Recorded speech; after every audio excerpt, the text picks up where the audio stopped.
Hai, apa kabar anak-anak? Apakah kalian masih sehat? Tetap menjaga kesehatan ya, tetap menjaga kebersihan, selalu tertib protokol kesehatan. Baik, kali ini Ibu akan membahas tentang materi makromolekul, yaitu bagian dari karbohidrat. Nama Ibu Dewa Ayuwita Tista. Ibu adalah guru mata pelajaran IPA Terapan untuk kelas 10 SMK, bidang keahlian pariwisata.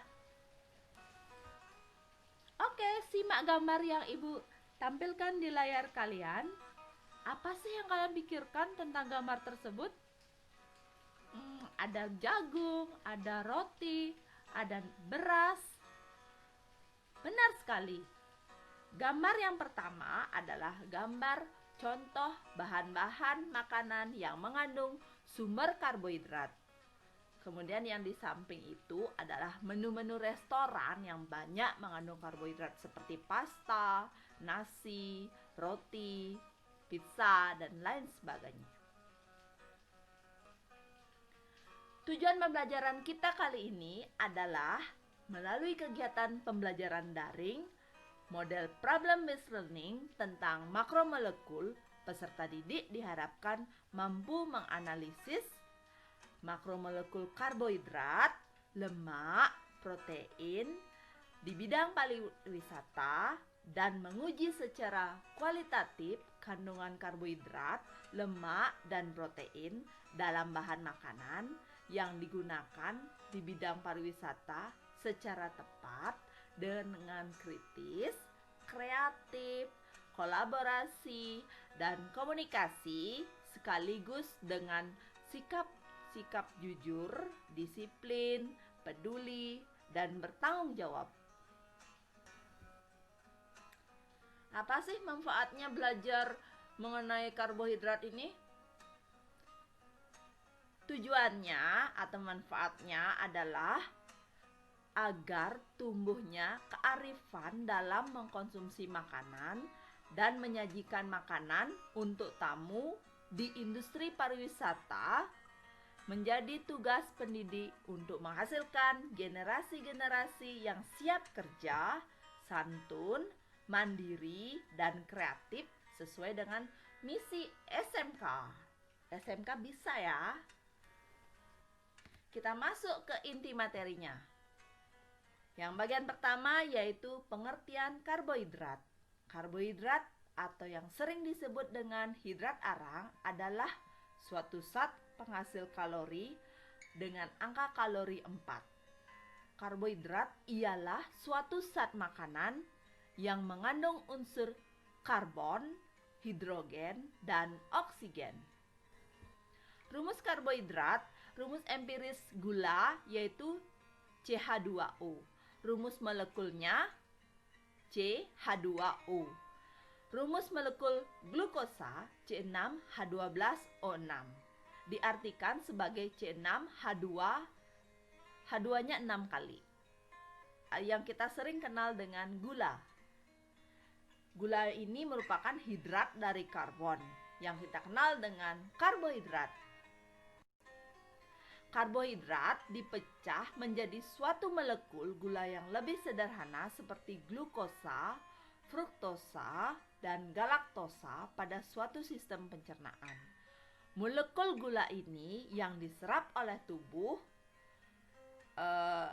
dan maka dari itu karbohidrat wajib untuk dikonsumsi karena per molnya mengandung energi sebanyak 4,1 kcal atau setara dengan 36 ATP. Sumber-sumber karbohidrat. Makanan yang banyak mengandung sumber energi tentu saja mengandung karbohidrat yaitu nasi, gandum, jagung, singkong, sagu, kentang, roti, dan umbi-umbian. Oke, disimak ya klasifikasi karbohidrat. Karbohidrat itu dibagi menjadi karbohidrat sederhana dan karbohidrat majemuk. Karbohidrat sederhana dibagi menjadi glukosa, fruktosa, dan galaktosa. Karbohidrat majemuk dibagi menjadi oligosakarida dan polisakarida. Jenis-jenis karbohidrat. Jenis-jenis karbohidrat ini ada monosakarida. Monosakarida itu adalah gula sederhana yang tidak dapat dihidrolisis. Monosakarida dibagi menjadi tirosa, tetrosa, pektosa, heksosa, hepsosa, dan lain-lain, dan juga sebagai aldosa atau ketosa. Oligosakarida ialah gula senyawa yang menghasilkan 2-10 molekul monosakarida yang sama atau berbeda pada suatu hidrolisis. Contohnya ialah sukrosa, laktosa, dan maltosa. Ya, contoh yang lain masih banyak. Polisakarida ialah suatu gula kompleks dan menghasilkan lebih dari 10 molekul monosakarida pada hidrolisis dan diklasifikasikan tergantung pada suatu jenis molekul yang diproduksi dengan hasil hidrolisisnya.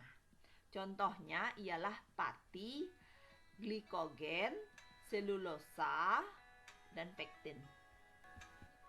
Sifat-sifat karbohidrat.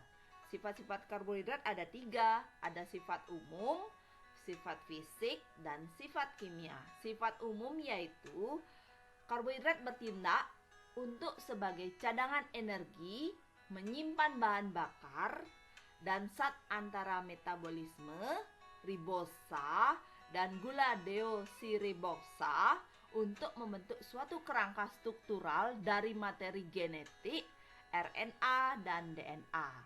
Sifat fisik karbohidrat yaitu karbohidrat larut dalam air dan etanol, namun tidak larut dalam cairan organik, bersifat stereoisomeris dan memiliki aktivitas optik.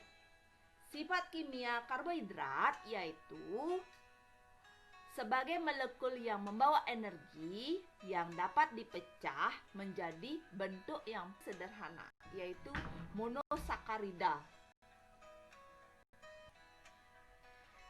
Kita masuk ke analisis kualitatif karbohidrat, yaitu uji Molis, uji Fehling, uji Tollens, uji Benedict, uji Seliwanov, uji iodium, uji Bartoved, dan uji asam musat. Yang paling mudah dilakukan percobaan di rumah yaitu dengan uji iodium. Fungsi karbohidrat yaitu beberapa fungsi dari karbohidrat untuk tubuh antara lain sebagai sumber energi utama tubuh, sebagai cadangan memperlancar pencernaan, sebagai cadangan energi dalam otot dan hati, dan pemanis alami. Peranan karbohidrat. Peranan karbohidrat yaitu sebagai sumber energi tubuh, mengendalikan berat badan, mencegah suatu penyakit akan masuk ke dalam tubuh, memelihara kesehatan jantung agar jantung tetap terlihat sehat, mendukung fungsi pencernaan dalam tubuh, meningkatkan penyerapan suatu nutrisi dalam tubuh, mencegah kerusakan pada jaringan otot, mengatur suatu kenaikan kadar gula dalam darah, mencukupi suatu kebutuhan fitonutrien, mendukung suatu fungsi otak, dan mengatasi kecemasan.